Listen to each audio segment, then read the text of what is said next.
Welcome back to the Vanflip podcast. If this is your first time here, thank you for joining us. Hit the subscribe button, hit the like button, share with your friends, do whatever you'd like. I want to shout out our Patreon supporters, Dylan, Lachlan, and our newest member, Jeff. Thanks for supporting the podcast. We greatly appreciate it.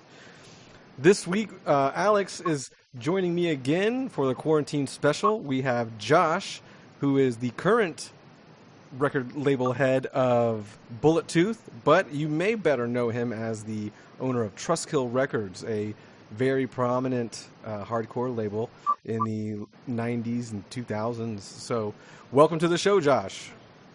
How you doing? It's like to be here. Thanks for having me. More than welcome. What's up, Alex? Hey, man. I think, let's see, I met you once, and that was circa 2000 and... Shit, when was that? I say 2004 or something? Earlier than that. Maybe, yeah. It was like 2000... 2000 or 2001, I want to say. It was a show in Philly. Yeah, some house show. Walls of Jericho. It's some shit. From Autumn to Ashes. Yeah. Yeah. And somebody... Well, actually, there were a bunch of bands. I don't know. I didn't end up staying for the whole thing. I got like a parking ticket, and I went out to... I forget what happened, but, because that was 20 years ago or whatever. But what I did see was pretty cool. But yeah, that was one time I met you. I think I met Carl Severson of Ferret fame. Yeah. And he was at that show as well. John Wiley of Eulogy. Yeah. And the now infamous Alan Landsman. Yeah. Mean Pete was there. Wow. Was he? See, I didn't talk to him. Where was this again? What location? Was this at the Stalag? That doesn't ring a bell. I'd probably know the name if I heard it, but yeah, it was a house, Dave, and like where was the house? What city? It was a veritable house. Philadelphia. Well, it was closer to Upper Darby, which is like northeast Philly, northwest. I don't freaking know. House show, huh? House shows with all those bands. Good lord, that's crazy. Well, this was just around that time. From Autumn to Ashes was just blowing up. And it was before they hit their peak, so yeah, I don't freaking know. I didn't go to a lot of shows at houses. Although you're talking to Mr. House Show right here. So I guess that's kind of where you got your start, sort of, right? Used to Grabelle basement was like early the venue. Yeah, so I went to school, went away to college in 92. Came back home for the summer in 93 and started doing shows in my parents' basement and did them from 93 to 95. And I'm actually sitting in that basement right now. That was my next question. I was wondering if this is the infamous basement. Yeah, this is. So 2 years ago, I bought my parents' house. And where I grew up and where I had all those shows. So it's pretty exciting to be back. Nice. And I'm like, doing laundry in the basement in the same room where we played. If those walls could talk. And are those the same walls? Same walls, yeah. They can talk. Yeah. Those walls are still intact after what? Earth Crisis, Snapcase. So many bands. Yeah, I mean,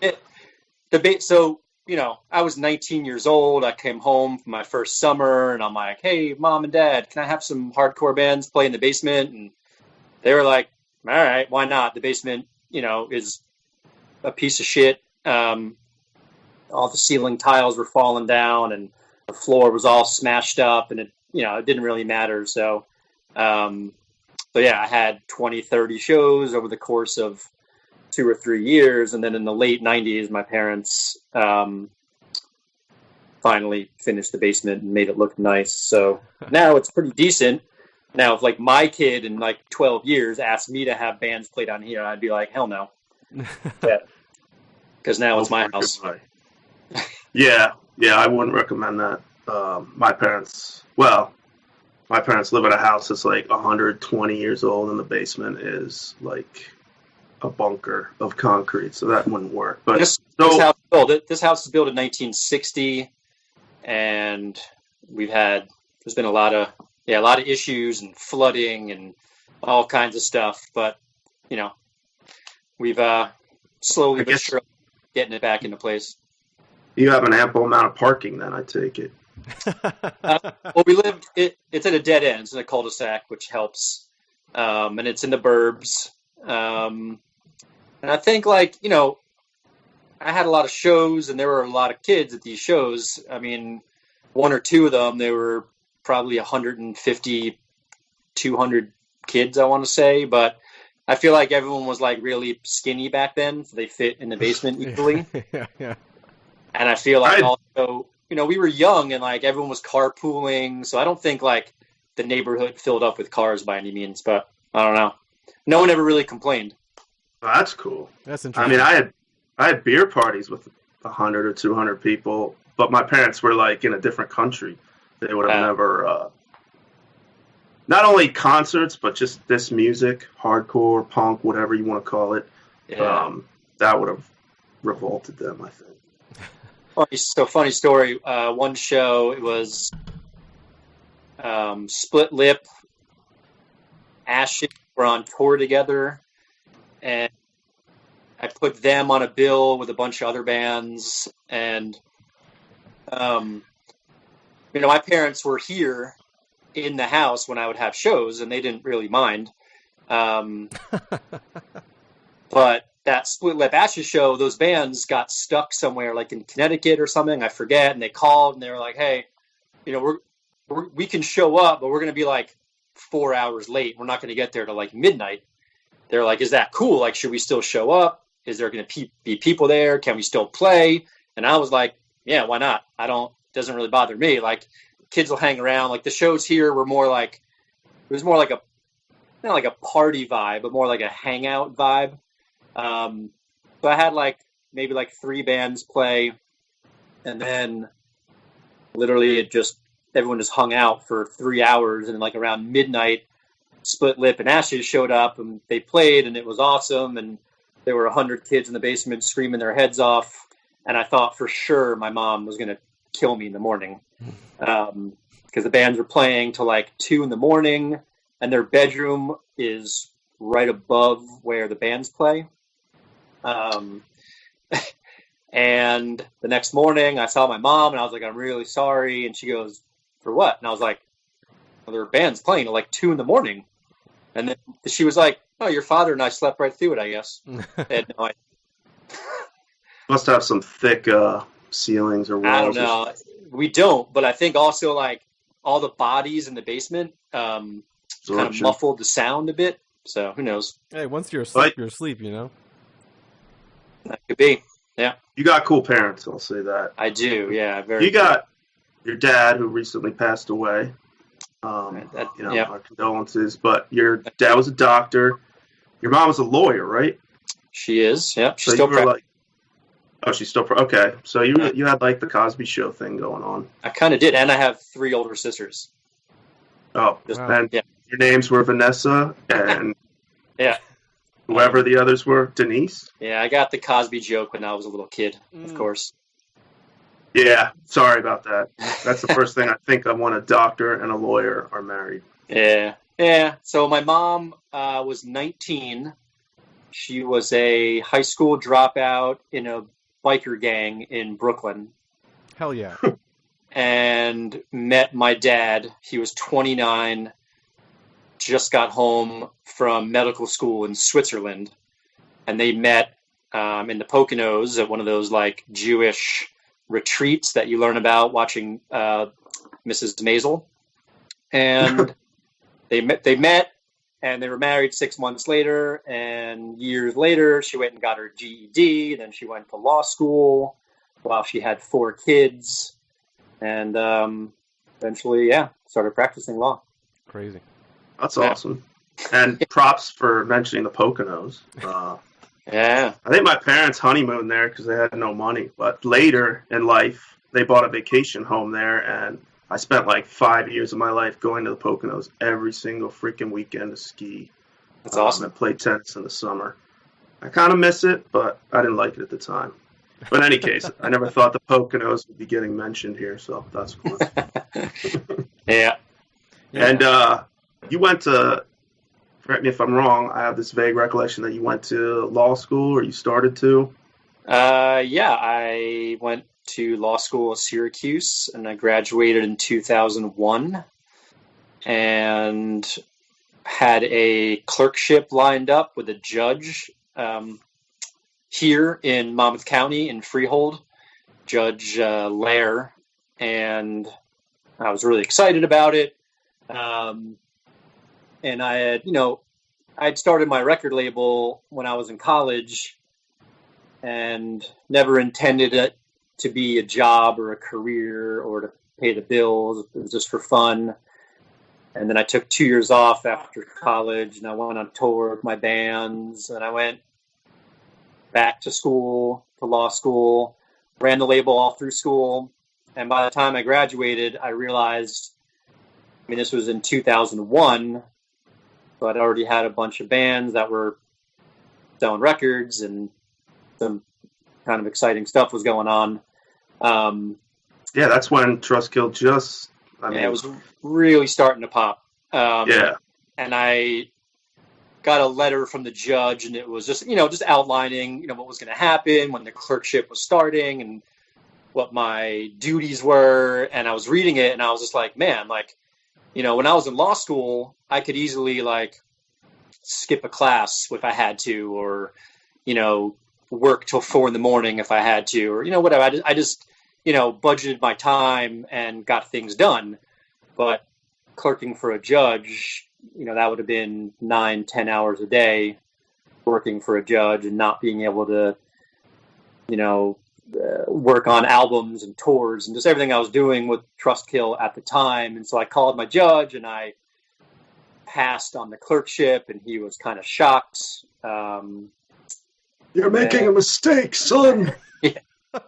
A year later, I signed a big distribution deal with Red, and it was awesome. And I'm glad I did that. And man, you should have signed with Lumberjack.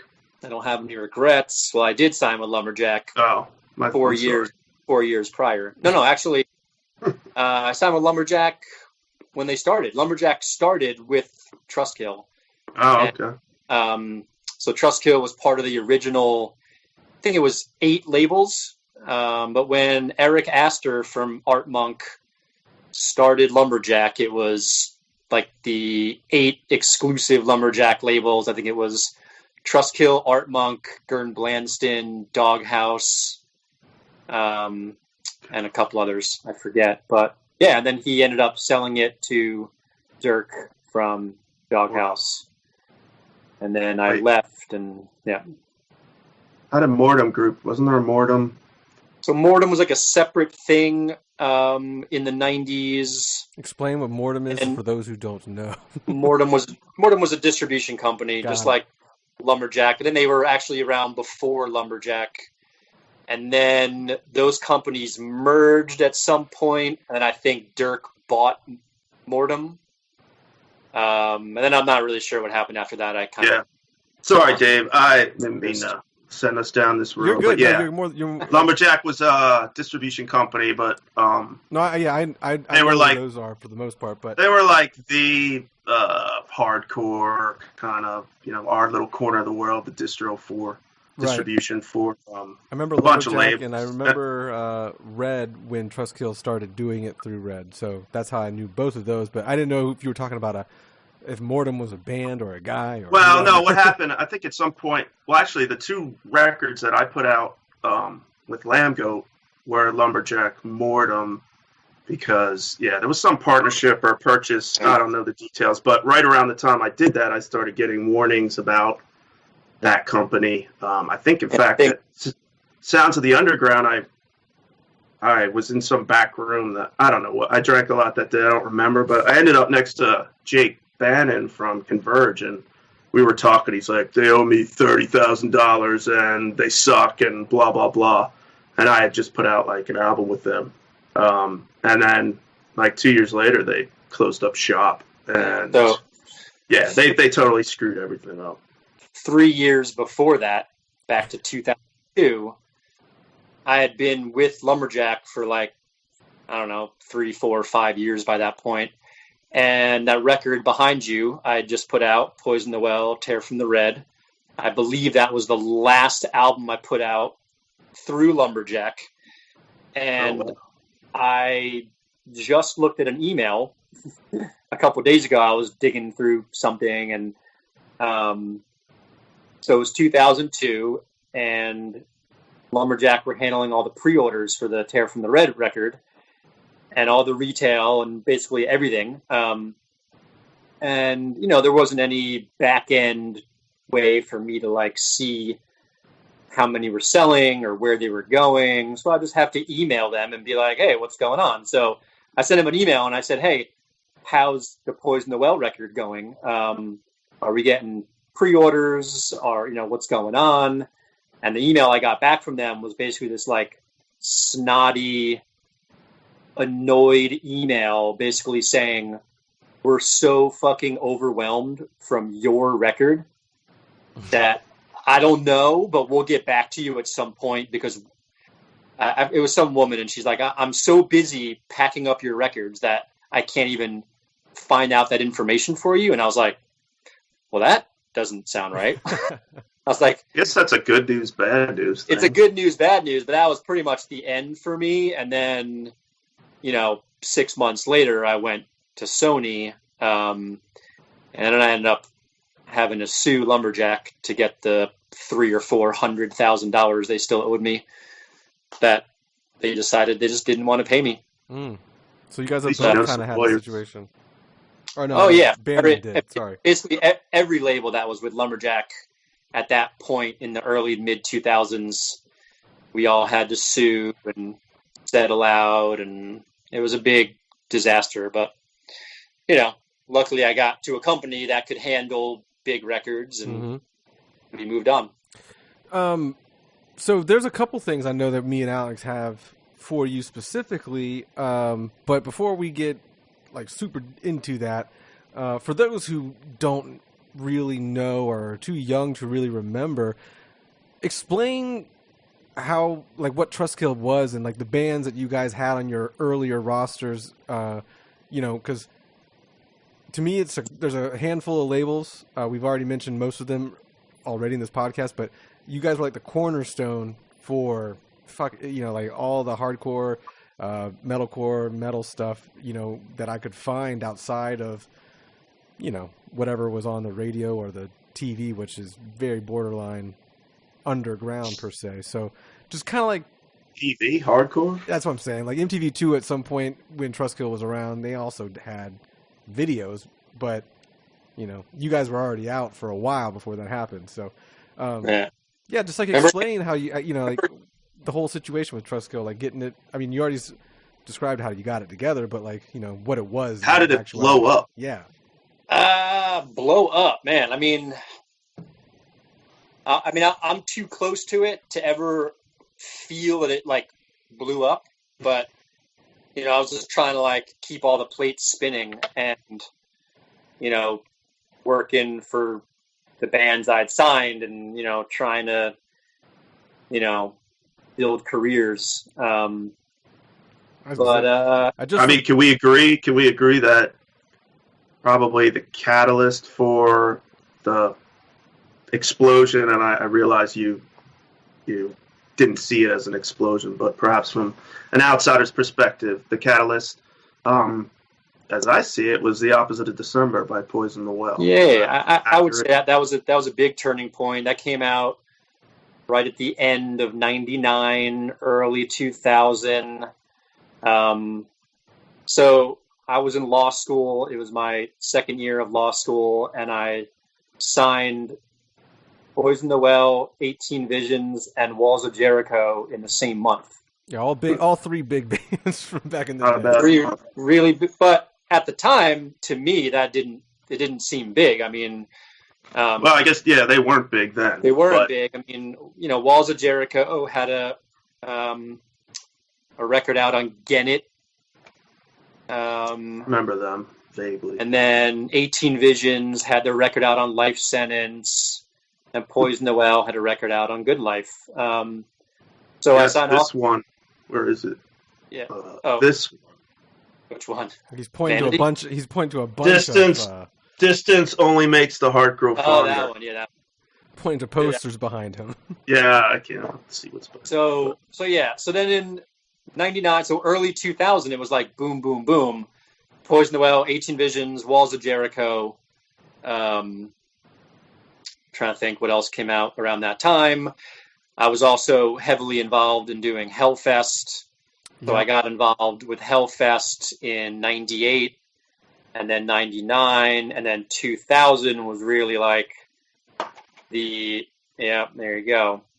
Hellfest 2000, I think, was like kind of like the pinnacle turn where we were like, oh shit, this is a big deal. Like people were flying in from Europe and South America and Japan, and Poison Noel showed up and played songs from The Opposite of December and just blew the roof off. Like it was funny. I remember standing there on stage with Steve Reddy from Equal Vision, and they're on like their second or third song, and the sing-alongs were just insane. I mean, it was deafening. And Steve Reddy elbows me and he goes, "Man, how many records have you sold of theirs?" And I was like, "Not that many," because I remember that the response and the reaction was way bigger than record sales, because at that moment it was when Napster really hit. I was gonna say file sharing was a big thing right then. That file sharing just exploded, and yeah, I mean that was really it. People just really knew the band, they knew the songs. They didn't necessarily buy the record, but sales picked up, of course, and then but yeah, I would agree. Opposite of December, then right into Until the Ink Runs Out from 18 Visions. Bound Feet to Gag from Walls of Jericho. There's a couple Throwdown records in there, early Throwdown records. So then Throwdown I signed a little later. That wasn't. Hey, you did the artwork for that Until the record, didn't you? I did the artwork for almost all my records. Hey, you didn't do The Opposite of December, man. I didn't. Oh wait, I that may was have. Bannon, wasn't it? It was. No, I don't think it was him. I think we talked about it with Chris. It was someone else, maybe. No. Jake Bannon for sure did the artwork for it, but I may have laid it out. So like he did the artwork, and then just like gave it to me, and I guess I can look at the credit, but I'm pretty sure it's over here. I'm pretty sure it was Bannon who did the artwork, but he didn't lay it out. But no, Bannon is like mostly responsible for that record. Until the Ink Runs Out, I forget who sent me that artwork of like the moth and the paint, but I got all that, and I just took that and turned it into some layout. I did the same thing with the Walls of Jericho, and I mean pretty much everything from back then. I didn't really like hire an artist until 2005, I want to say. But yeah, that was definitely a turning point. And then so I mean you can imagine 2001 rolls around and I'm about to start a clerkship, and I was just like, nah, I can't do that. Yeah.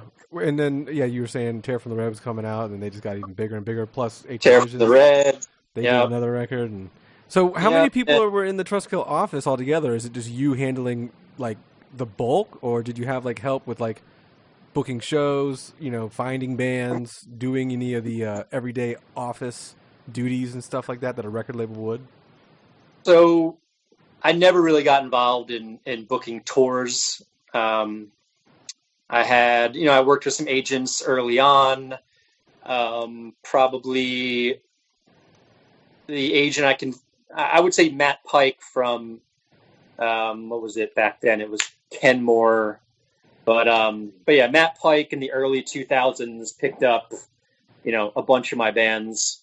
And then Nick Storch picked up a bunch. So it was probably like Matt Pike and Nick Storch had the bulk of bands, and they were booking all the tours.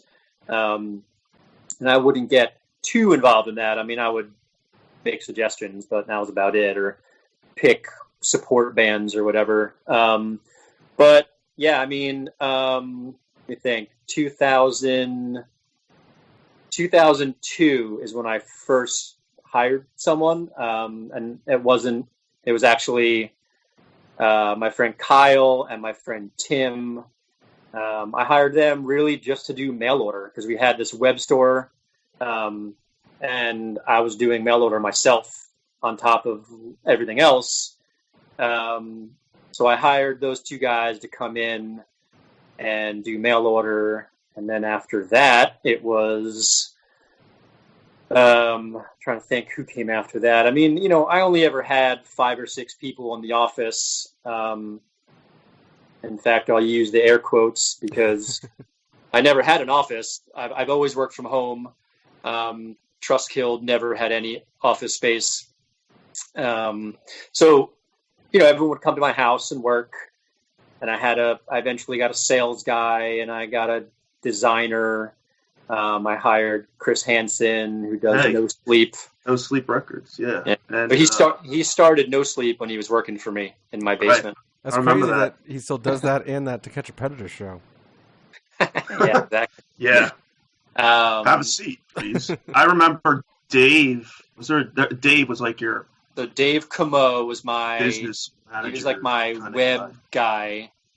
And he was working for me. So I met him in Syracuse, and he became one of my best friends, and he was in my band. And he was working for me unofficially, probably starting in like the I registered Trustkill.com and built a website, and I want to say 95 or 96. And he helped me register the .com and helped me build the original site. And then he would go on to develop everything about Trustkill.com, and basically every idea I ever had, he brought to life, like Trustkill shows, which turned into Killer Tours. And we had a mobile company called Mobile Threat that he coded, and he coded our message board and our web store and everything. So he was great. And he worked for me. You were one of the early web adopters, at least in the music scene. I think that really helped Trustkill take off as well. We had videos up on our site, like little QuickTime samples, long before any other label was doing that. Thanks to Doug Spangenberg, who would eventually end up filming the Hellfest. Yeah, I was going to say High Roller or something, right? He would start High Roller, yeah. And then did some music videos for me for Brother's Keeper and This Is Hell. So yeah, I mean, at the peak, Trustkill had maybe 5 or 6 people in my basement. I had a bunch of interns. And then, yeah, that was about it. Some redheaded chick who was always in the artwork. Chick. Oh, yeah. Ex-wife. That's it. I didn't want to. I wasn't. Honestly, I didn't even. I figured she was, but I never really knew who she was. Yeah. I just assumed it was your, significant other at the time. Yeah. But then she mysteriously vanished, never to be heard from again. So much you had to think about it for a little bit. Yeah, I was like, oh yeah. Yes, the one that I spent a long time with. But I want to say, sorry, Dave. I just want to say 2 things about that time period.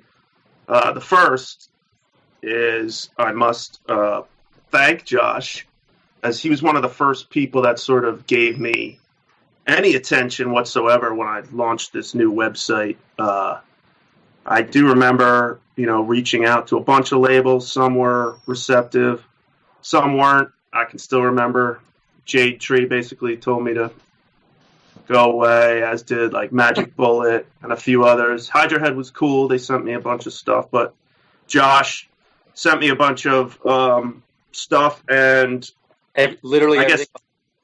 What's that? Everything behind you right now?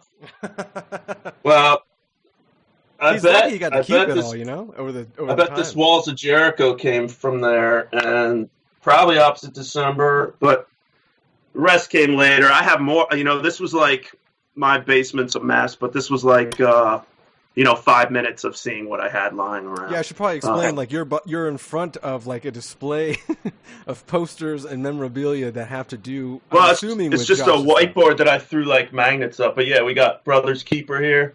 Anybody who's anybody remembers Mike Ski getting stabbed, and we got that was the big news. Tear from the Red and the Vanity. Although this is a Good Life production, the Vanity picture disc, and is that the other Trustkill? Oh, this DVD? is a Trustkill World. Nice Video Assault. Yeah, that's another Doug Spangenberg production. He was all over the place back in the day, though. I remember seeing his name everywhere. It seemed the unopened Trustkill Takeover Volume 2. That's got a 16-month calendar in it. Ooh. Oh well, I should get on that. Yeah, you should get on it. Probably a little out. In any case, but I think one of the things that really helped get me started was an interview I did with you circa 2000, 2001. I just remember you put it on your homepage, and like that was my biggest. You put a link to Lambgoat, and that was like my biggest day to that point, and sort of got the ball rolling. So awesome. I was always appreciative for that. The second thing I wanted to mention was I think, people look back and they think of the Poison the Wells and the Walls of Jericho and Throwdown, et cetera, et cetera. But it's important to point out that you released some really cool shit from some lesser-known bands. Exactly. Like Disembodied and Burn It Down and who's the other one that Bed Life or Blue Eyes? No, I wasn't going to mention them. Damn, there was another band that I wanted to point out. They got Most Precious Blood. No, Most Precious Blood. Yeah, they have Most Precious Blood, and Nora was on there. Indecision, of course. Nora. Actually, Turmoil. I never had. Love Turmoil. I never released any Indecision stuff. Sorry. Most Precious Blood. Just to be clear, yeah. But Turmoil was the band I was trying to... Turmoil, Process. They had Shai Hulud on there. This is Hell, Terror. Hopesfall. Yeah. You did a couple other things that were outside of the hardcore realm for the most part, but still kind of within the vein of... I want to say... those came a little call later. it hardcore adjacent. Yeah. But, he was one of them that were putting them out, you know what I mean? Like, where else were you going to find some kind of stuff like that? It just seemed, because, like, out of the labels that we'd already mentioned, like Hydra Head and some other smaller Equal Vision, some smaller ones, and I could be completely wrong, because it just, me and my friends were listening to this music at the same time, but it felt like Ferret and definitely Trustkill were in the forefront, for labels that kind of handled that type of music, so it was cool to see them expand their roster. Trustkill and Ferret were kind of obviously always interlinked because Josh and Carl were good friends, and they kind of blew up around the same time. I like Josh got a lot of mileage out of Poison the Well from Auto Nash has really helped Ferret blow up, and the other label. Well, in addition to when I think back to that time, I also think of Eulogy Recordings and there's like Equal Vision and Revelation Records. But I think like Eulogy, Ferret, and Trustkill in my mind sort of encapsulate that scene. Agreed. Now, Eulogy never blew up to the degree that Ferret and Trustkill did. Agree. But whatever. It might be because Evergreen Terrace is from here, and it just seemed like Eulogy, because they were on Eulogy at the time, it just seemed like Eulogy was a smaller label compared to they were. But they are vitally important in, their role is vitally important to the hardcore scene too. So I didn't want to discredit them, but... No. Well, they had Set Your Goals, so that was probably one of their biggest releases. Yeah. But that's not on the level of, Bullet for My Valentine or, I don't even know. What's the biggest Ferret release? Every Time I Die. Yeah, I was going to say, wait. Ferret release. Yeah. What was the last album Ferret, or Every Time I Die put out? Devil Wears Prada. Every Time I Die. Oh, the Devil Wears Prada. Shit, I forgot about them. Yeah, for sure. And they put out the what was the oddball? God, I can't remember anything anymore. What year? In Flames. They put out an In Flames record. Yeah. That was Come Clarity. Oh, yeah. that was a really good one, in my opinion. I should state that was a really good one. I like that one. Has my favorite In Flames song of all time on that record. Which one is that? That is. I want to say it's the first track. I can't remember the title, but it was on Guitar Hero. Oh, okay. I liked the Clarity one, Come Clarity. That was like the big video song they had at the time. Yeah. I just remember at the time that was such. Sorry, Dave, but I was just gonna say it was such an oddball release, like Ferret putting out In Flames. It was. I mean, Carl really went out on a limb to put that record out. I mean, the band was, pretty hot at the time, selling a lot of records in the States. And they just finished their contract with Nuclear Blast and were shopping around, and they wanted a really big advance. I know because I was negotiating with them as well, and I got to a point where I was like, nah, I'm good. But, Carl kept going and wrote them a really big check, and, the record was great and was a big success, but I don't know, in hindsight, if he would have done that again. What are some of your biggest misses as far as like bands and records you didn't sign, records you didn't put out? Ooh, that's a good question. Is it a long list or a short list? You want me to talk shit? No, I mean, No, I shouldn't say regret. You just regret missing out on putting them out. Not that you're necessarily talking shit about a band that you put out a record for. Yeah. Well, like some records I put out that didn't, that didn't sell as much as we wanted to or whatever. But yeah, I got an email from Josh from A Day to Remember when they first started, and he was like, man, I love Trustkill, and all we want to do is be a Trustkill band, and I don't know, I just didn't love the music, or I didn't follow up, or I don't know, but so I missed that one. New phone, new disc. Yeah, and they're one of my favorite bands. Who else? Did Fall Out Boy ever call you? Fall Out Boy. So funny story. So yeah, I signed Race Trader in the late 90s, which was Pete Wentz's hardcore band from Chicago. Andy was in there too, right? With Andy Hurley, yep. So it was Andy and Pete Wentz and this guy named Money. And yeah, great band, loved them, was all excited to do a second record. The band quickly broke up, and then Pete and Andy went and started Fall Out Boy, and I found out a year or two later that Pete never sent me a demo because he didn't think I liked pop punk. Which is weird because I love pop punk, and the first couple Trustkill releases were pop punk releases, so I don't know, but whatever. I wasn't mad at them, obviously. They went and, blew out. It didn't. Was it Undecided Records that released that first Fall Out Boy? Am I remembering? No, it was not Undecided. It was Uprising. Close. Uprising. Sean Seven Angels, Seven Plagues. Shit. Sean Veganreich put that first record out, and I remember, and I loved it, and yeah, I was bummed, but what are you gonna do? Well, my point was, it didn't really work out for them. The label. So, I mean, it might have worked out temporarily, but it didn't guarantee any sort of longevity or mass fortune. So, I guess you didn't miss out. That's hard, man. I mean, look at a label like Eyeball from New Jersey. They had My Chemical Romance and Thursday, and you think that should have propelled that label to stardom, and it didn't. So, there's no guarantees. Well, Thursday, I think, became a bigger band later on. After they kind of probably went away for a little bit, I think people were like... When they went to Victory.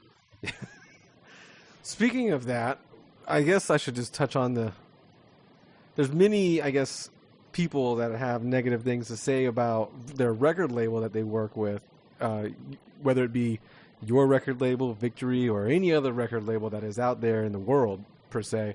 How do you, like, deal with that, with, like, you know, whether they be bands, if they have the right to say something or they just want to talk shit? How do you deal with, like, the negative feedback from, you know, people that you had on your roster, and how does it affect, like, when you're looking for new bands, new artists, or like, how does it affect your new label going forward, you know?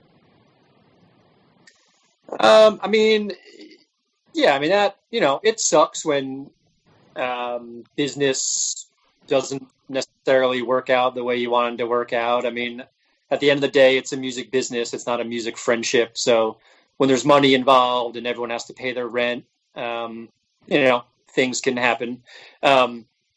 But, you know, I try not to take things too personal, you know, like, I mean, anyone who knows me or what I've done for my bands knows that I always make the best effort and try to, you know, do what's right for the band and the record and the music and the guys in the band. And when things go south, I mean, that sucks, but, you know, I do what I can do, and we move on, and, you know, try to make things happen for the next band.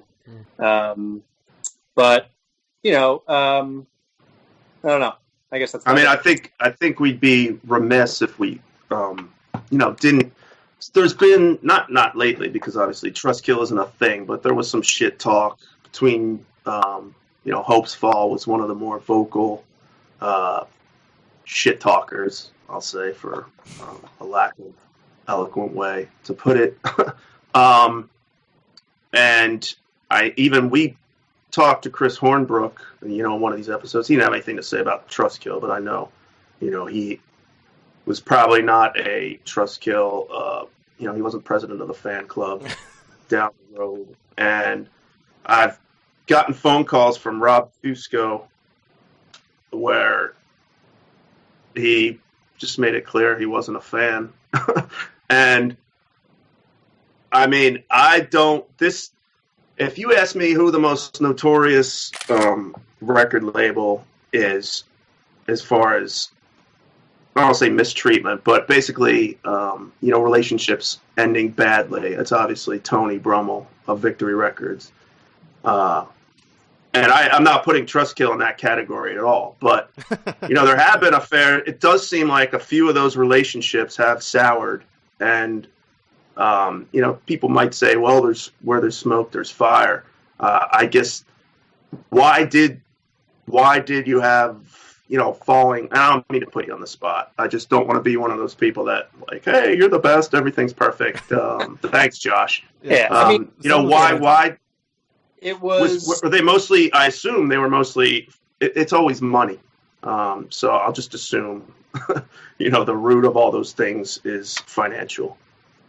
I mean, some of it is, some of it isn't. I mean, I remember, you know, the Hopesfall situation was weird because, you know, by the time I put out their third album, actually fourth album, Magnetic North, Jay Force was the only guy in the band.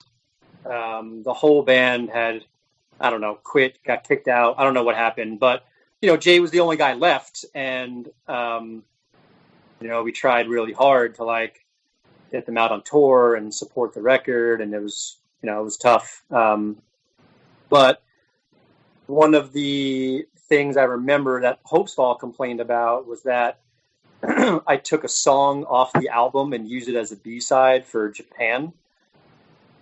And I remember at the time being like, that's so weird because we did the same thing for your last two albums. And we told you, you know, like, we had communication and emails with their managers, and we're like, look, you know, we can't release this record in Japan if we don't have a bonus track. That's just how things were done back then. And I don't know where the miscommunication was, but, you know, most likely it was managers not relaying the proper information of the band, and the band all of a sudden gets surprised by something that they shouldn't have been surprised by. And I mean, yeah, Hopesfall, you know, their first album came out Satellite Years, and we sold, I don't know, 50,000 copies, I want to say. I don't really remember, but it was huge. It was a smashing success. And then A-Types was the follow-up record, and it didn't really do as well. And by the time Magnetic North came out, you know, the band and the managers were like, well, we got to ship 50,000 records. And I'm like, yeah, that's not going to happen. Things really fell off. State of retail was bad. And, you know, we got hit with tens of thousands of returns, which, of course, makes the band not recoup. So, yeah, it was, you know, there's a lot of issues. As far as Most Precious Blood is concerned and Rob Fusco, that's a weird one because I don't really know why he's so mad, and no one in his band does either. So, I mean, I'm not, let's say, breaking that news to you. You knew that? Or okay. I wasn't sure. I was like, maybe he's just punking me. But, I mean, I haven't talked to him in a while, but it was like he wanted to talk about you and his problems with you. Yeah. And I don't remember what they were. It was just, this dude definitely doesn't like Josh. When they, oh yeah, sorry, I'm getting One King Down and Most Precious Blood played This Is Hardcore with Rob on vocals, and Rob said something about me on stage, and I was like, what? And then we're in the parking lot after the show, and the band was like, dude, we have no idea what Rob is talking about. We have no idea. We don't understand.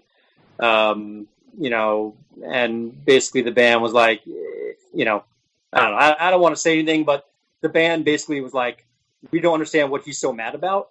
And I just, you know, rubbed it off, whatever. The next year, This Is Hardcore, was it last summer? Was it One King Down was last summer, right? Yeah. And I'm backstage and I see Rob and he goes, dude, what's up? And shakes my hand, and it's like, we're bros. And I was like, well, that's weird. Didn't you talk some shit on stage a year ago? I don't know. But whatever. I mean, you know, I have nothing against him other than he has something against me that I don't know about. And the band doesn't really understand. So I just shook his hand and was like, what's up, dude? And that was it. Yeah. Yeah, I never really understood I mean, he probably explained it to me, and I just don't remember. I don't know. I mean, it doesn't matter. If I'm going back to the last Most Precious Blood album cycle, which is now, we're talking 10 years ago, but the band had started on the Do Not Resuscitate album, and it was supposed to, you know, the process went from taking, you know, 2 months to 2 years. And I actually kind of forget all the reasons why the album took so long, but I know, you know, Justin had some health issues, and then his job, and, you know, they were all scattered about, and I don't really know what happened, but, you know, Rob's doing vocals somewhere else. The band wasn't even aware that he was starting vocals, and it was this very weird way to make an album, and it came out very late, and I don't know what the problem was necessarily with the album release, but who knows? Oh, fuck it. I don't mean to drag you down this manhole. What's the big deal here? Television turned on. My TV just turned on. That was awesome. Great timing. Yeah, but I guess we should have brought it up, or we had to bring it up, just because still going on. Just because that's what I do. Yeah, that it's and all also we're Lambgoat, but there's a couple I'm different. confused by it too. There's a couple different bands that have cited issues with the label, and you know, if someone were to Wikipedia you or the label or whatever, it'd be on there. So people would yell at us if we didn't bring it up. But I know we could talk about we could talk about Trustkill and all that stuff forever. Well, But do you have anything was... else, Alex? That's what I was going to ask. Yeah, okay. I do. Sorry. There was one other thing that, I obviously you got Bullet Tooth going on now, so I want to get there, but and not have this be 3 hours long. Now I forgot I was good. Oh, so for everybody that doesn't know, well, actually, here's a quiz for you, Dave. Okay. What do you think? What do you think the 3 biggest Trustkill releases in terms of sales were? Good question. Oh God, I just looked at the. And I know the answer circa 2013. Josh can correct me. All right, I'll go ahead. Go ahead, Dave. I'll go ahead and try to throw them out there. And again, I'm basing it off of the roster that I'm looking at, and I'm trying to kind of. Okay, I would say. Oh man. Well, I would assume really Poison the Well would have to be in there. Well, no, I'm trying to guess, but I'll go with Poison the Well, 18 Visions, and that Hopesfall record. 0 for 3. Congrats. Nice. It's probably Bullet for My Valentine. Oh wait, yeah, you said Poison the Well. That's one of them. Oh well, I'm sorry. Yeah, but that wasn't in 2013. Oh, in 2013. Oh, that. No, I'm not asking you to say 2013. I'm just saying that's the last time I had an actual definitive list with album sales. Yeah, but I know it's changed since then. And Poison the Well hadn't been on that label for a while, right? In 2013, when did they leave Trustkill? Well, no, I'm saying these were sales tallies up until 2013. Okay. Yeah, I can't imagine much has changed since then, but. Yeah, well, I'll just say, in 2013, number 1 was Bullet for My Valentine, The Poison, and I guess sales, straight from your mouth, was 665,000. I can't imagine there's been a bigger Trustkill seller than that. Nothing even came close.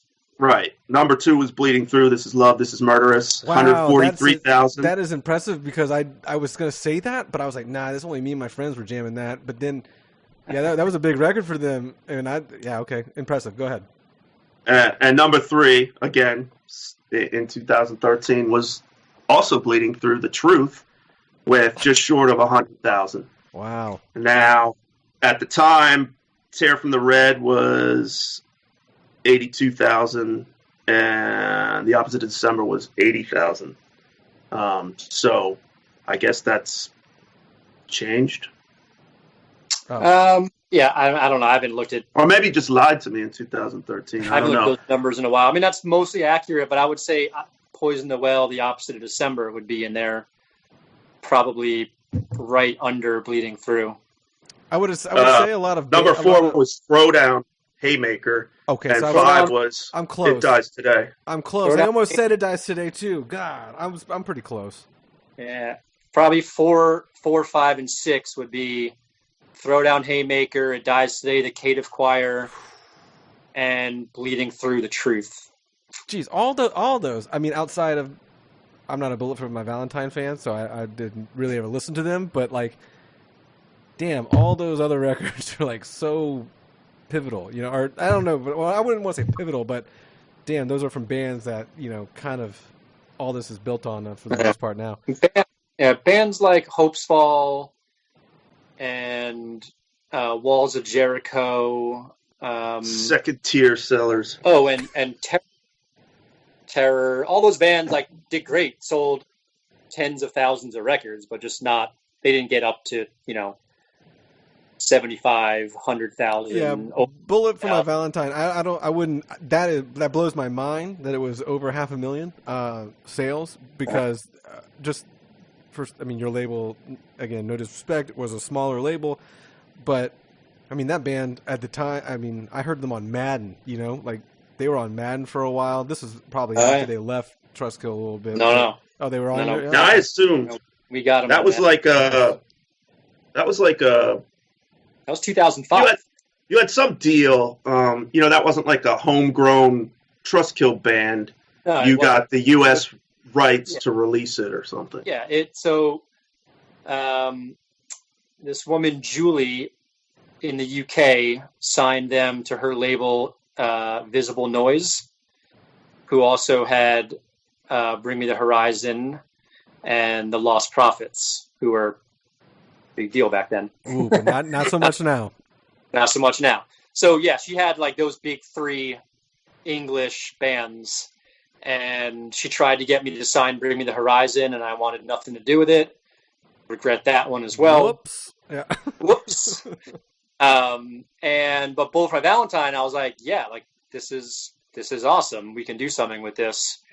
And I remember I asked the 18 Visions guys, I was like, hey, you guys played with this band For My Valentine when you were in somewhere in the UK recently. Like, what'd you guys think?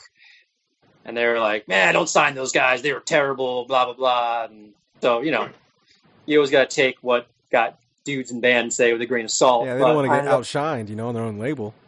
Yeah, so I ended up signing them, and yeah, it was huge. So they were kind of within the Sony system in Europe, and then I took over for North America, and then after the Poison came out, I put out the Hand of Blood EP in 2005, and then the Poison came out February 14th, 2006, and then we did the Live at Brixton DVD, and then they were just much too big for me. There was nothing more I could do.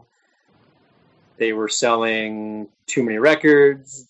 The Poison sold over 1 million copies worldwide. Now, did you actually make money on that release, or did you have to pay so much to sign them or to handle the release that it was kind of a wash? No, I made money, but unfortunately that money stopped as soon as they went to Sony and the Jive. They were on Jive proper in the States. Now it's just Sony, whatever. But yeah, no, we made money when it was happening, and then as soon as it was done, that was it. So yeah. Okay, and that leads me. So Trustkill ceased in what, 2010? 2010. All right. So I remember at the time, or I vaguely recall that it was kind of a surprise. All of a sudden, it's like, okay, I'm no longer running Trustkill. I have this Bullet Tooth thing I'm launching. And I guess I was never clear, or if I was clear, I've since forgotten exactly what transpired there. And the same thing happened, I think more or less the same thing happened to Ferret, to the degree now where we have those two influential, iconic hardcore labels that are pretty much defunct entities. So if you could just clear that up quickly, I guess, without going too long. It was a deal where, or was it a case of you being in debt because you had overextended Trustkill, and it was kind of a, okay, I'll sell it for this amount of money so I can just, alleviate that debt and walk away? What happened there? No, so I originally signed with Sony in 2002. I was there to 2007, and then went to Universal from 2007 to 2010. During the Sony years, obviously, a lot of shit happened, and we sold a lot of records, and we spent a epic ton of money on these records and the bands and the label. So when I made that move from Sony to Universal, I had to have Universal cut a big check to Sony to pay them off, which put me immediately in the hole at Universal. And then we spent the next 2 to 3 years trying to get out of that hole and sell records. Unfortunately, the business was kind of falling off a cliff at that point. Record sales were plummeting. There was no streaming. Downloads were okay, but the business was just in a bad spot.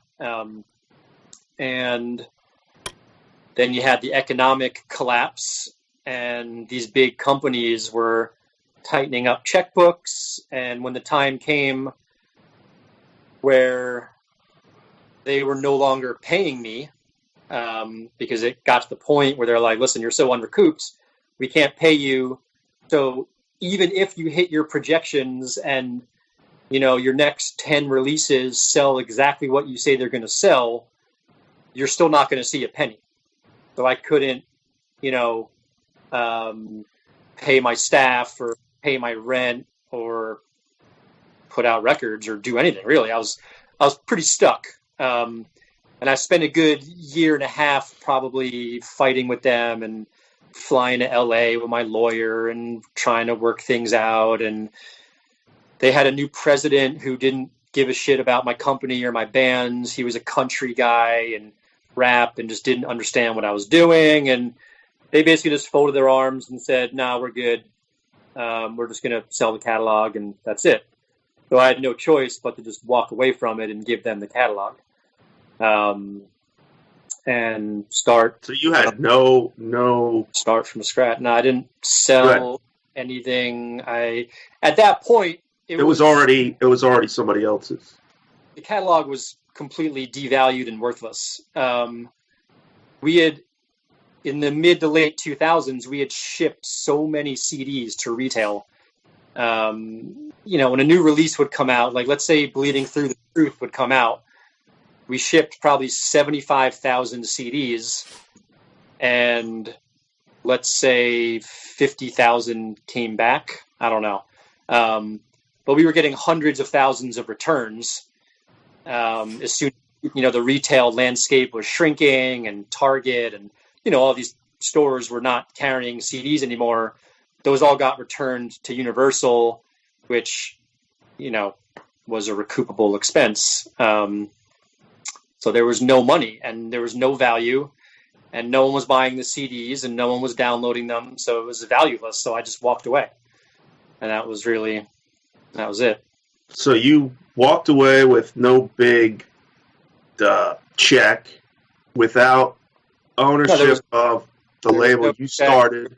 There was no ownership, and there was no, in fact, it was worse than that because everyone else I had deals with, right? So I had,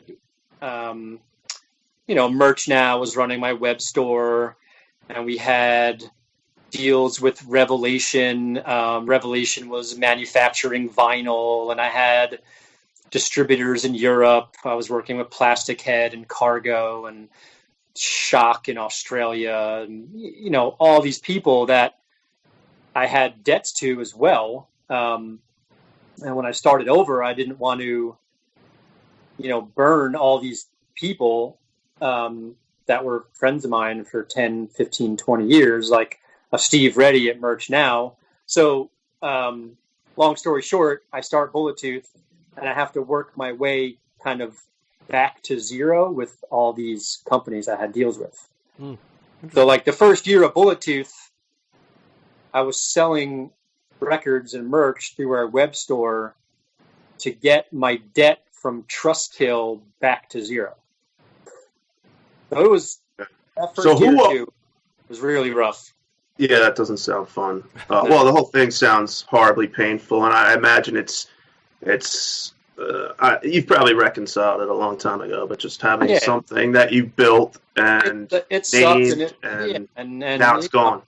It's, you know, I've moved on and got a new thing. And so who owns Trustkill now? Like, who actually owns it? Universal? Universal owns the catalog, yeah. Okay. So when Rise Records puts out Poison the Well reissues, they go to Universal? They come to me, and yeah, I've been kind of like the liaison, and I'm working with Universal to make sure bands are paid and everything's up to date. And there's still so many problems with the Trustkill catalog for streaming, especially overseas, because of all the expired license deals and companies that went bankrupt, like Shock and SPV in Europe, and Roadrunner expired, and just, you know, all this stuff.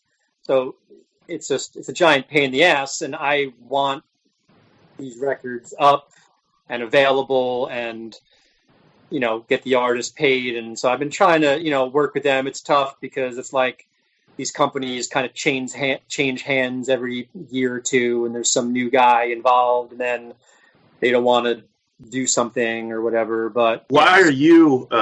And part of my confusion: why are you the liaison, or what if Universal owns Trustkill? Why are you still involved?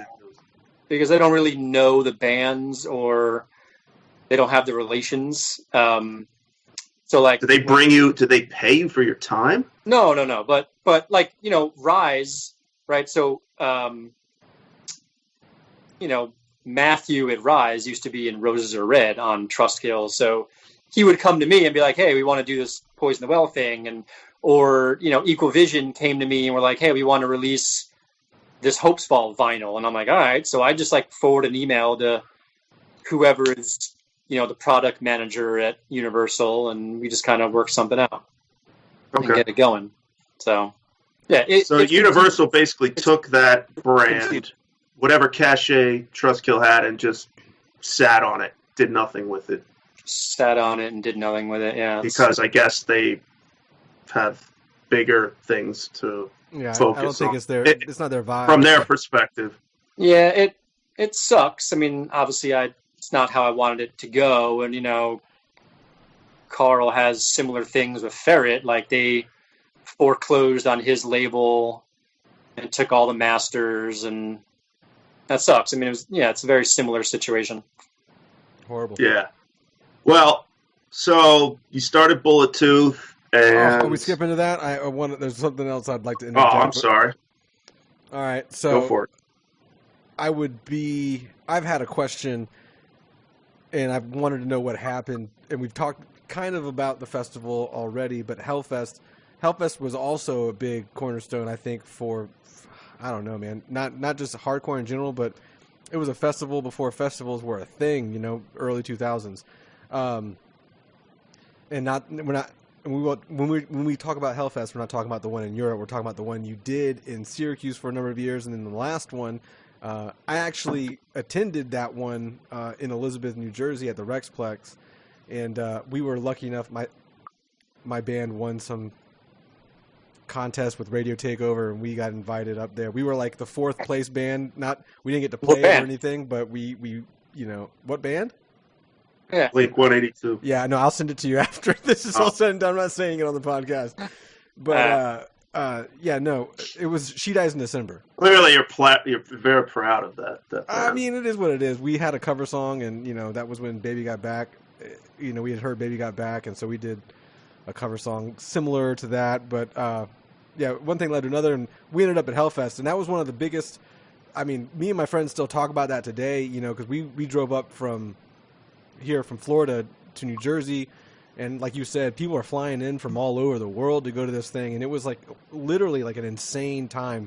It was 3 days long, at least the one I did was 3 days long, like bands from start to finish, and it was like the venue was crazy too, so it was like a whole thing that I think back on. But the next year you were supposed to do it at Madison Square Garden, correct? In 2005? No. That was a Sovereign venue. Oh, okay. I thought it was MSG, but Sovereign Bank. Oh, okay. So but wait, hang on. Let's back up here. So Hellfest. I didn't start Hellfest. Hellfest started in Syracuse by a guy named Keith Allen, who still pops up on the Lambgoat message board every now and then. So Keith Allen started it. It wasn't even called Hellfest. It was called like Syracuse Fest in, I think, 97. And then 98, maybe, I don't know. Anyway, 98, 99, it turned into Hellfest. I got involved in, I think, 98 or 99. And then 2000 was the big one I got involved in. And then 2001, 2, and 3 were in Syracuse. 2004, we brought it to New Jersey. After 2004 was done, that was when I decided I was done with Hellfest. and I didn't want to be involved anymore. My label was taking up too much of my time, and that was it. So I actually had nothing at all to do with Hellfest 2005. You can't tell me why it fell apart. I can tell you exactly why, but I just wanted to be clear here that right, you weren't a part of it. I was no part of it, thankfully, because honestly, when that morning when we all found out it was being canceled, like I was psyched. Like we were in my basement about to start packing up the car. Yeah, it was like right away, right? Like right before the event. It was literally that morning. We were in my office. We were going to start packing up all the merch. It was a beautiful weekend. I remember I'm like, man, I really don't want to be inside this weekend. I'd rather just be at the beach or something. And I got a call from a booking agent. I think it was Tim Bohr or Nick Storch. One of them called me, or Jeremy Holgerson, and was like, yo, what is going on with Hellfest? And I'm like, I don't know. What is going on? It was like an insurance thing, right? They didn't secure the insurance? I don't think it's... So supposedly Keith booked this venue in Trenton. I had never even seen it. I didn't know anything about it. It was a huge venue, and supposed to get a $5 million life insurance, or I'm sorry, $5 million insurance policy for the venue, which is pretty standard, and honestly, not that much money, which he should have had from ticket sales. And I guess he got a $1 million policy, thinking that was going to be good enough. Yeah, I remember that now. And when the story goes, when he showed up to the venue with the policy in his hand, they wouldn't unlock the gates. And they were like, no, we told you, it says in the contract, 5 million.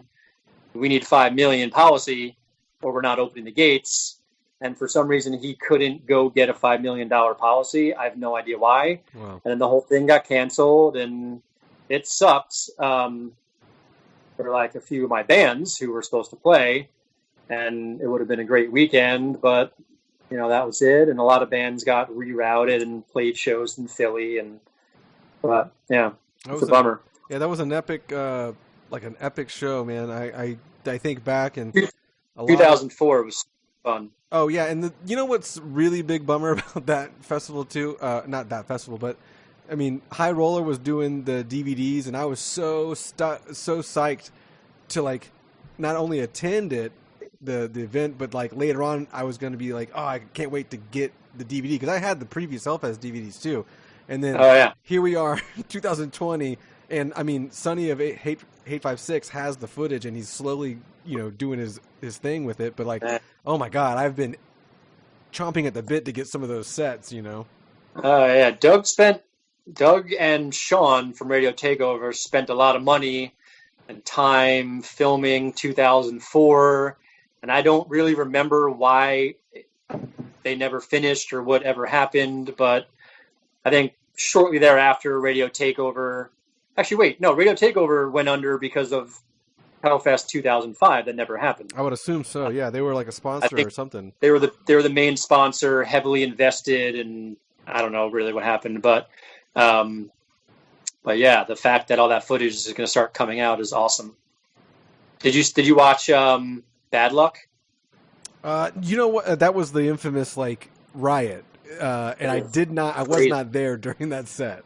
No, but I mean, I heard about it afterwards, and since then I've seen the YouTube videos and stuff. But I was probably too busy, like standing on one of those big ass indoor hockey / soccer fields, watching Under Oath or something like that. Because that's one of the memorable sets, I guess, because they had just put out Chasing Safety, and I wasn't too sure how the community would take that record, coming from like until the ones prior to that one, but it stood out. And they also had Dry Kill Logic was a band that played that festival, and I thought that was so weird because they're like a new metal band from, I guess, that area. Yeah, and we started getting so weird. I mean, the festival got big, and then all of a sudden it was like, all right, well, you're talking to this one agent, and he's like, all right, well, you want this band? Well, how about this band? And you end up starting to put on bands that kind of stick out a little bit. Like, I remember Life of Agony played 2004,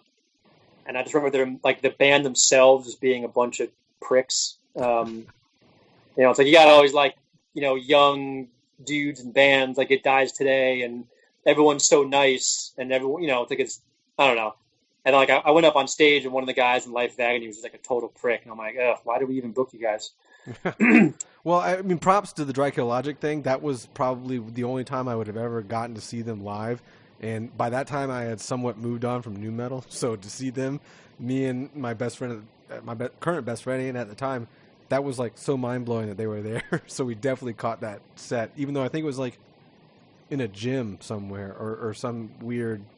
That venue was, I tried to explain it to people what the Rexplex was, I guess at the time, but like there were birthday parties going on and some kind of weird second story situation, a paintball. Yeah, it was wild. Yeah. It was such a cool place. Well, I think the takeaway is Keith fucked all that up, not you. You got out just in time. Yeah, I'm glad I was not involved in 05 because, yeek, that would have sucked. You could have saved it. Yeah. Could have saved it. I still see people asking him where the Hellfest money is. In any case. I don't know what he did with it. I don't know why he didn't return kids' ticket money. Maybe he did. I don't know what the story is, but I don't even know. I don't know. But, okay, so Bullet Tooth. We had one of your bands on already. Yeah. You did. You guys had Minefield on. That was cool. I watched that. And your ex-band, Memphis Mayfire, we had Maddie on. Oh, nice. When was that? Like our fifth one or something. Dave? It was like way early on. I think it was like number 5 or 6. Yeah. Nice. Yeah. About a year ago. Selling a little less his pomade, or however you pronounce Pomade. it. Pomade? Is that how it is? Yeah, he's got Someone told me the fancy proper pronunciation is, I don't know. Maybe I'm just tripping right now. Straight tripping, dog. The Minefield guys are almost done with their album. I actually just saw the final cover artwork today for it. It looks sick. Did they record it in Shed Sounds, or did they go to a studio? They went to a studio, no? So I've heard demos, but I don't know if those are like the beginnings of the actual songs or if they're starting over from scratch. But yeah, they're doing it at Shed Sound.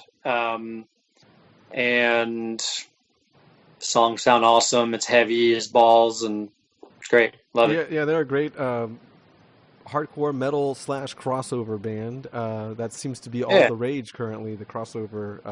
I mean, if you know what I'm into, like I've always loved that. Like the Marauder, Leeway, All Out War, Freaking Master Killer, man. Master Killer. All that shit is, So like, yeah, I heard Minefield and I was like, fuck, these guys are awesome. I went and saw them play in front of like 10 people. It was awful, but the band ruled. Yeah, we talked about that on their podcast. Yeah. I mean, I'm used to it. I signed a band once called Six City from Winnipeg. Mm-hmm. I don't know. They were like a late 2000s Trustkill band. And I went and saw them play, and I was the only one there that saw them play. Nice. They came all the way down from Winnipeg to Asbury Park to play a show so I could see them. And I was the only one there. They came from Winnipeg. They drove from Winnipeg. Yeah, so I'm like emailing with these dudes, and I was like way into them, and I was like, hey, man, I'm way into this. I was like, if you guys are in the area, let me know. I'll come check you out. Thinking like, whenever they're going to get a tour and be in New Jersey, they'll let me know. And like a month later, they're like, hey, we're playing Asbury Park this weekend. Come check us out. And I'm like, awesome. That was quick. So I went to see them play. And that's when I found out that they booked the show just for me to see them. Oh. Slick. And I was like, oh, all right. But yeah, so I'm used to seeing bands play for nobody. It's fine. Especially in this kind of genre, the shows are kind of small. Maybe that's the new world anyway. Bands playing for nobody. On live when are we going to hear? Will there ever be new Earth Crisis? Will there ever? That is a great question. So, yeah. So the last Earth Crisis release was the new Ethic 7-inch and EP that I put out on Bullet Tooth. which was 2015, and it was 4 songs, 2 songs re-recorded from their first 7-inch, and 2 songs re-recorded from their first demo that were never released. So that was cool, but not necessarily new music if you're Right. a huge Earth Crisis fan, which I am, and I've always wanted new music. Yeah, I've been bugging them for years. It's tough. They all live in different areas, and I don't know. The vibe Well, I get. The vibe I that's get not- is that they're not sure that their fans really want new Earth Crisis music, right? Yeah. I don't know. I mean, I love all Yeah.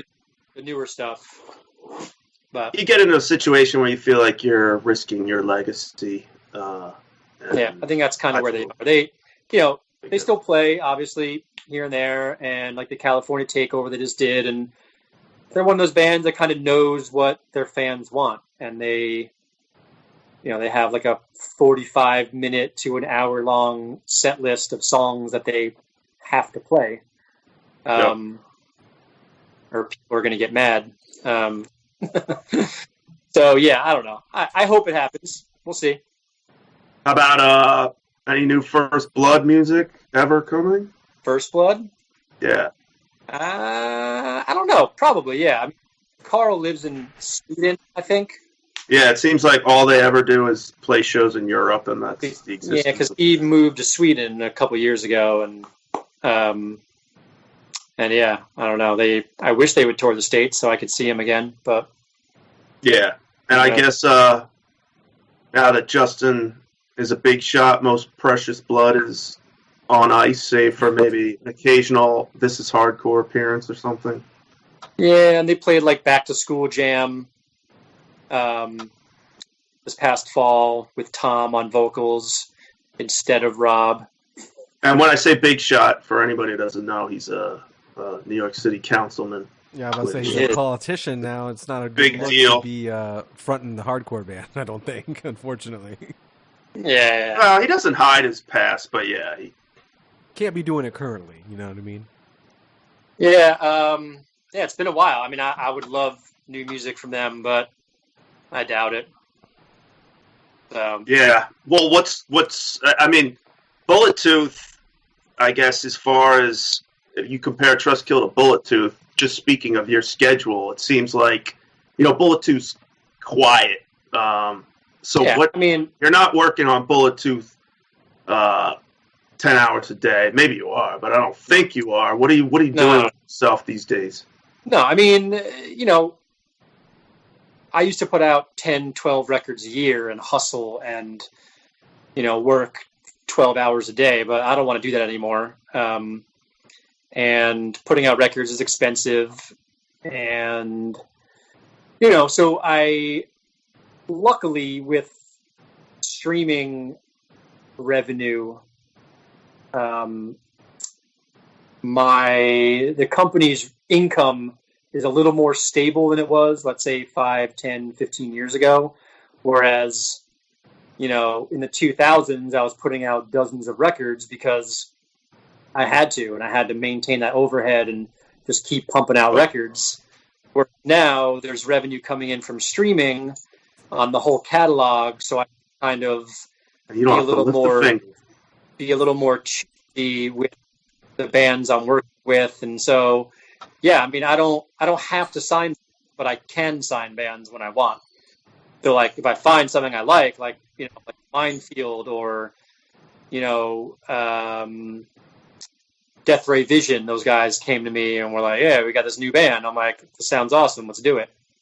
So Right. So you're in a place of freedom, which sounds yeah, nice. it's a little more free. That's exactly what it is. So, obviously I'm older now. I'm not in my 20s. I'm in my 40s. I don't want to work as hard. I got a 6-year-old and a wife, and, I like snowboarding and mountain biking and going to shows and whatever else I like to do. But yeah, I'm not working on the label 10 hours a day anymore. obviously takes time, and putting out records takes a lot of time. I'm just not putting out as many. Yeah, no, that's cool. I guess that brings us full circle. I had interviewed you when you launched Bullet Tooth in 2010, so obviously that's 10 years ago. And the last question of the interview was, when Lambgoat interviews you in 2020, what will we be talking about? Did I say something about? I remember that. So here we are in 2020. I guess I'm just going to read your answer. We planned that perfectly, huh? I actually just thought of this during the interview. Jesus. Like Googling, find this thing. But you said, I hope we will be talking about more successes with new bands and how kids appreciate music enough to pay for it. I don't know about kids paying for music. I guess they sort of do. It's just now they pay for Apple Music or Spotify. Hey, I think kids these days are buying vinyl more than they did when I was a kid. I mean, there's obviously that, but if a kid can spend $10 a month on music, I'm perfectly fine with that. Yeah, I hear you. As long as somebody's paying something. Yeah. And if, some of these companies would actually kick a little more to the artist. Well, they can't until kids want to pay more than $10 a month. That's true. So I don't even want to go down that road. I don't want to interrupt your answer. So where was I? Hit us. That is really all I can ask for. Maybe I'll also drive to the Lambgoat office in my all-electric car. Do you own an electric car? I don't. No. Well, Hey, that's so much. Kudos for the foresight to see that we would have not a prominent electric car, but we have an option. That's true. Got lots. Well, drive to the Lambgoat office in my all-electric car with the first female U.S. president in office. Well, we got close. Didn't happen. Unemployment at an all-time low. I guess maybe at the beginning of 2020. I don't even know where that stood, but now with the COVID thing, obviously, we're at all-time high. He must have been writing for The Simpsons or something. Simpsons did it. And no overseas wars. I guess that's kind of true. And but that may be too much to hope for in just 10 years. I think you were right on target there. We did. So I guess we've got we'll definitely have to sit down in 2030. Do you have any predictions for 2030 so we can discuss those and how wrong you were? 2030. Well, I hope we're all not sitting indoors in 2030. No pandemic. And that I can actually drive to the Lambgoat office, the Lambgoat high-rise in Manhattan. I think that'll be a good time. I think more like a cardboard box in Bed-Stuy, but and 2030 we should be able to just like beam people wherever, right? Yeah, that's not too much to ask for in 10 years. So we'll do the Charlie's Chocolate and the Willy Wonka and the Chocolate Factory thing, like disassemble and reassemble. Yeah. Well, hey, man, I always wanted to say, like, Lambgoat, to me, I look at Lambgoat every single day for the last 20 years. It's my go-to news source. I love it. I've always loved what you've done with it. I love the podcast. It's awesome. Hey, do you think that he should update the website, or should he keep it the 2000s vibe? I've waited so long to put a new website out. I'm like totally retro and don't classic. Ever change. And it's like you waited so long. It's coming back around. The pendulum swung back. Well, yeah, but do you know how much abuse I take? Just that basically that the average message board user sums it up this way. I had a good thing going on in 2008, and I sat on my laurels and let it all turn to shit, and now it's just, it's shit. And I've got the same old website, and I don't put enough time into it. And, so I basically screwed it all up, which is fair. It isn't even my full-time job.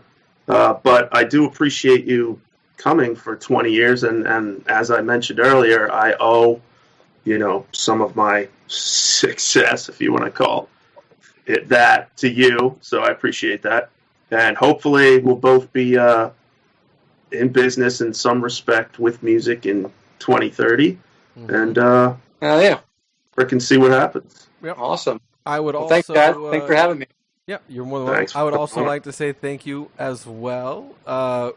Without without all your bands, I wouldn't have stolen news from Lambgoat early on and made my own website. And which was really weird when you texted me screenshots of like our old emails from freaking 2001, which was mind blowing, by the way.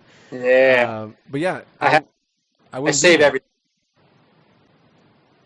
Save everything. That's crazy. Yeah. Well, that's what I said to Dave. He's like, Josh had this this email from, when I was running a website.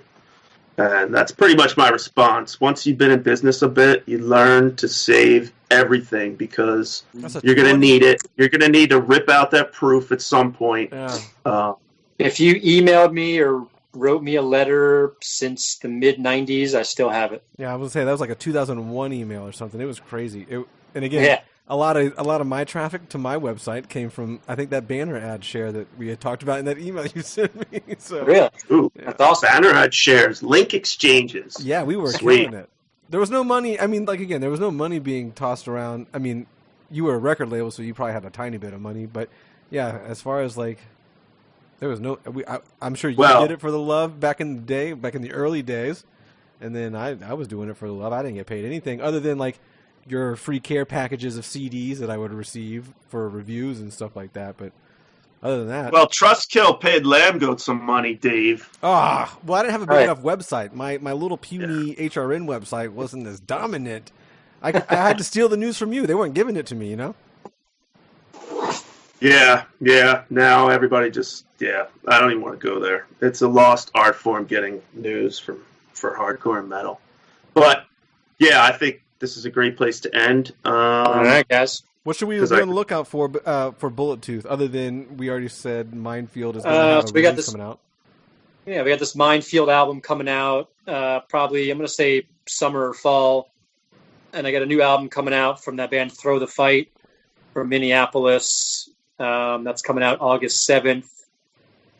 And I got a new single coming out from that band Ritual from Canada, Matt from Dead and Divine's newer band. And some other stuff I'm working on. Cool. Oh, I totally forgot to ask. What are you listening to now? Oh shit. Love that new Drain record on Revelation. Cool. It's awesome. Good album. Oh shit. What else? The new Story So Far I like, or the new-ish Story So Far. The newest 4 Years Strong. I haven't heard that one yet. What else? Oh man. If you dug that Drain I record, don't wanna. To what record? If you dug that Drain record, there's another one, kind of not similar, but in the same kind of like punkish, avenue. Verbal Razors has had one that was pretty damn good. And I'm not a big fan of that kind of sound, but those two records stood out to me the most from that like genre. Question though, not to keep you on here a little more, but we just talked about, like you said, you're releasing a single. We had Frankie from Immure on here recently last week, and do you think the future of like hardcore, or I shouldn't say hardcore, but like bands is releasing singles over a set period of time, or is it albums, like releasing full albums? It depends on the band. Some bands probably don't need to be putting out albums. I mean, singles is fine if you're, I'm not, most hardcore and metal bands should still be putting out albums. I mean, we love albums. We want to listen to an album start to finish, listen to why the band put those songs in the order they did. And we just want the package, and we want the vinyl, and we want the t-shirt, and we just want all that stuff that goes along with the album. But like, pop bands and country crossover and hip hop and things like that. I mean, I just don't see why you'd put a record out. I mean, Drake can put out a single every month and no one will really bat an eye. I mean, I don't know. I was just curious as a label head, like what you may think the future would behold. I love albums. I always want to do albums. I always want to do the physical release. whether it's a CD, a vinyl, a cassette, whatever the hell it's going to be. But I mean, at the same time, we now have the option where we can, like with this Throw the Fight record, I mean, they're not really like a hardcore band. I mean, they're more like a hardcore adjacent kind of Warped Tour, Octane kind of band. But, we have the ability to put out a full-length album from them, but also release a couple singles beforehand. And it's not, we can do that with Spotify and Apple and Amazon. And I like that option, Mm-hmm. I was just curious because, it is what it is. The times change and streaming's a thing, and, physical sales. I mean, I'm one of the physical media kind of people, and I feel like a lot of older dudes like us in hardcore and metal, they are also like that. But like I said earlier, a lot of kids are starting to buy physical media too. So I think hardcore metal dudes are, we're not casual music fans. We're lifelong music fans that want to be involved with the band and learn about the band and know everything about it and wear the t-shirt. And that's not really, your casual music fan who heard Trapped on the radio 20 years ago. We can't get away from that. We're going to bring it up every damn episode. I just, it's my go-to. Thank you. We almost went this entire thing without mentioning Trapped. There's no reason a band like that needs to put an album out. Like, just drop a single. Your casual music fan is going to put it on their playlist, and that's it. Mm-hmm. And you survive and you live on playlists. There's no point in putting out a record. I see that. I mean, yeah, and you make a good point as well as just like this. Fans of these genres act a little different than like fans of major music, pop, hip hop, or I mean, and again, subgenres of music probably act the same, but obscure bands and stuff like that people like, they do like to fully dive into. So yeah. Well, Alex, do you have anything else before we cut Josh loose? It's been like I'll see you in 2030, Josh. Well, actually, I'll probably see you on Twitter tomorrow. But hey, we all should meet up for Furnace Fest. The 40-year-old dude hangout that's possibly going to happen in September. If Furnace Fest happens, we'll be there. We'll have another podcast. Yeah, I definitely will be there. I'm trying to talk Alex into making the trip to Alabama. We'll just have to be like 10 feet apart and shit. We got our hotel months ago. Oof. I gotta get on it. I was kind of betting that the virus would take everything out for the year, but that's the one festival I was hoping doesn't get canceled. Dude, Hopesfall, 18 Visions. Everybody Open Hand. Yeah, I got into that band much recently, by the way. I picked up that Open album. Hand. Yeah, Open Hand. The record, first one you guys put out. I picked it up. Seosin. It was good. It was good shit. Well, fingers crossed for Furnace Fest, then. Exactly. And Josh, thanks for fingers crossed for any fest. Yeah, that's true. Oh yeah, fingers crossed for humanity. Fingers crossed for a crowd that Scott Vogel can stage dive into. Fuck yeah, maximum stage dives. Yeah. Worth it. Well, thanks for hanging out with us. Thanks for being flexible on our rescheduling. And we'll touch base again. All right, man. Thanks, Josh.